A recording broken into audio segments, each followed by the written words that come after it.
Okay, happy Sunday racing, bayang karerista. At araw nga tayo ng linggo, no? March 29, 2026. At yung karera natin gaganapin ulit sa Philippine Jockey Club dyan sa Padre Garcia. At meron nga tayong siyam na karera, no? So 9 races tayo for Sunday racing. At ang start time ng race 1 is alas 2 ng hapon. Okay, so simulan na nga natin yung mga giya natin para sa araw ng linggo, March 29, 2026. Okay, race number 1 tayo. Start ng first winner take all.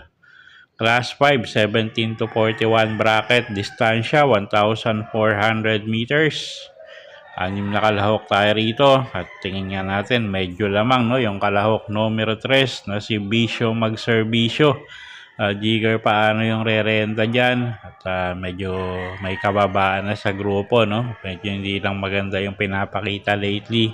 Pero tingin ko medyo lutang pa rin sa grupo yan. So first choice natin yan. Second choice, kalahok numero 2, Fearless. Gagabayan naman ni Charles Reyes.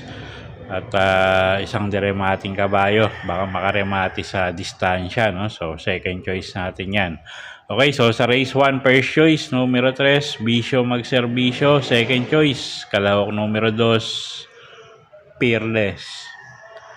Okay, race 2 tayo. Ito yung highlight race natin for today.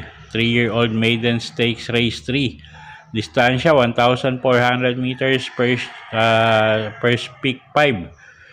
Okay, first choice natin dito na yung kalahok numero 1, couple entering final gambit at Bermuda Triangle. Medyo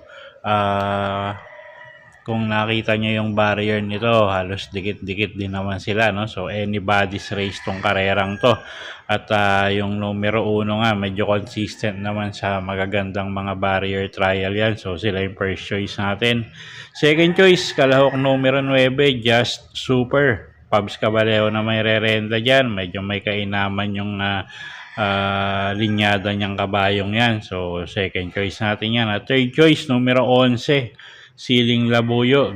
Gagabayan naman yan ni A.R. Villegas. Okay, so sa race 2, first choice nga natin, numero 1, couple entering final gambit at Bermuda Triangle. Second choice, numero 9, Just Super. At third choice, numero 11, Siling Labuyo.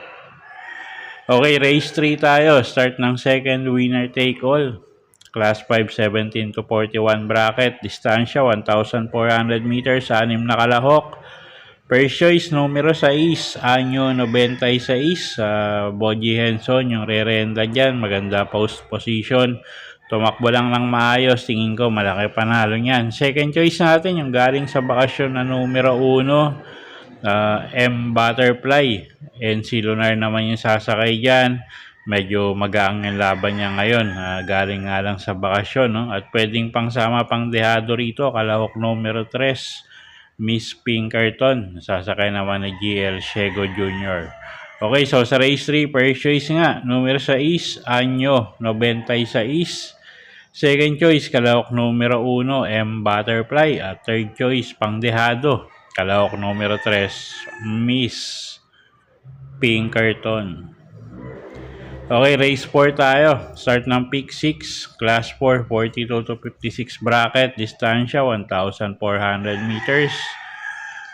Okay, first choice natin. Tingin natin, medyo lamang to, no? Kalahok numero 4, Batang Kangkalu. Alison Pabilik yung re-renta dyan. Medyo napakagaang ng laban niya ngayon. So, tingin natin, medyo lamang yan. Kuha tayo second choice, yung kalahok numero 2 na si Lola's Favorite. Sasakay naman yan ni Jan Alvin Gose. Isang up and coming horse din yan, no? So tingin ko may tsamba kahit papano. Okay, so dito sa race number 4, first choice nga natin, kalahok numero 4, Batang Kangkalu.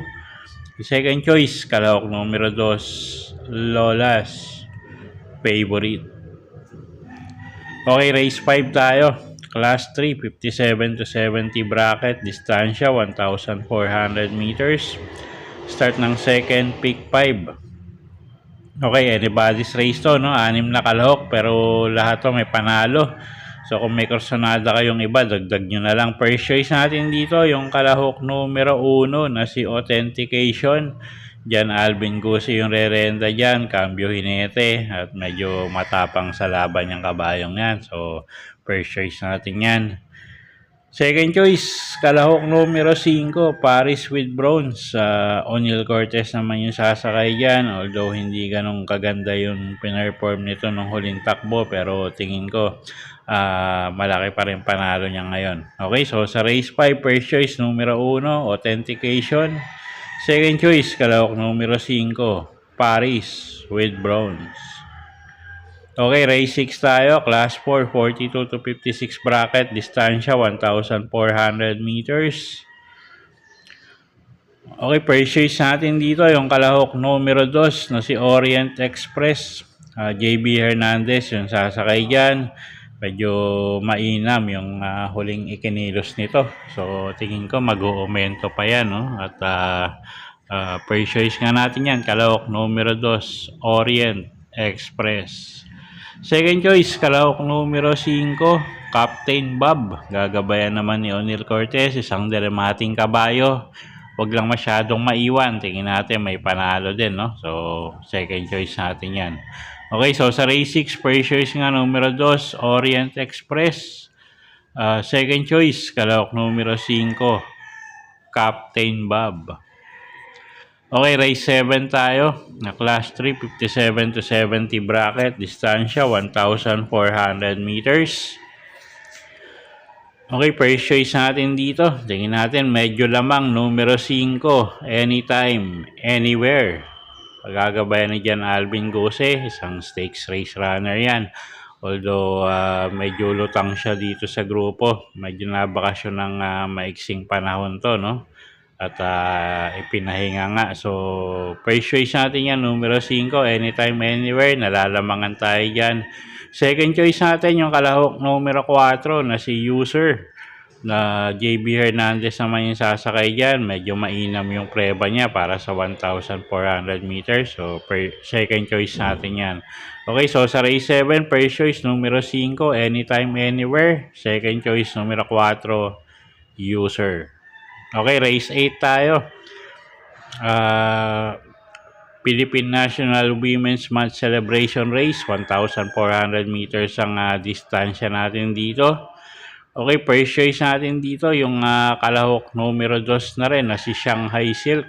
JM Estorque yung sasakay dyan. Medyo napakababa pa sa grupo, no? So, tingin natin malaki panalo. Second choice, kalahok numero 1, Amaranth. Alison Pabilik naman yung sasakay dyan. Pag nauna, tingin ko may panalo rin yan, no? At halos wala tayong nakikitang pwedeng magbigay ng pressure sa unahan. So, second choice natin yan. Okay, so sa race 8, first choice numero 2, Shanghai Silk. Second choice numero 1, Amaranth. Okay, race 9 tayo. Last and final race for the day. Class 5, 17 to 41 bracket. Distansya, 1,400 meters. Okay, first choice, kalahok numero 6, Clairvoyant. Gagabayan ni Pabs Cabalejo at isang deremating kabayo at first choice nga natin yan. Second choice, kalahok numero 7, Marengo. Sasakay naman yan ni JM Estorque at pag nauna, tingin natin malaki rin panalo, no? At alam niyo naman tong kabayong to, medyo magaling din sa unahan. Third choice natin yung kalahok numero 3 na si Misha. Nasasakay naman yan ni A.R. Villegas. Okay, so sa race number 9, first choice nga numero 6, Clairvoyant. Second choice, kalahok numero 7, Marengo. At third choice nga natin dito, kalahok numero 3, Misha. Okay, so yan po yung mga giya natin para sa araw ng linggo, March 29, 2026. Sana po yung makatulong sa pagpili nyo ng mga tatayaang kabayo. Inuulit ko po, kayo pa rin po masusunod kung sa inyo itataya yung pinagpaguran yung pera. Good luck po at happy Sunday racing, bayang karerista.